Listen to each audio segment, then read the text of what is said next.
একাত্তরে যারা এদেশের স্বাধীনতা চায়নি, আজ বিজয় র্যালির পতাকা হাতে দাঁড়ায়। এ দৃশ্য যেন ইতিহাসের সাথে তামাশা, লাখো শহীদের রক্তের সাথে উপহাস। যারা মুক্তির স্বপ্নকে অস্বীকার করেছিল, আজ তারা মুক্তির গান গায়। কিন্তু সেই গান সহসা ভেসে যায় শূন্যে, কারণ তাদের কণ্ঠে নেই ভুল স্বীকারের বাণী। এই জাতি জানে, স্বাধীনতার মর্ম বোঝা যায় না মিথ্যার মঞ্চে দাঁড়িয়ে।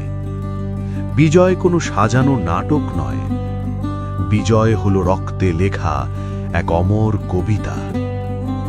সহজ কবির সরল উক্তি, বিজয়ের দিনে এই র্যালি তাই শুধু এক প্রহসন, যেখানে ইতিহাসের সত্য দাঁড়িয়ে থাকে অটল, আর মিথ্যার বেশাতি ফরফর করে বাতাসে।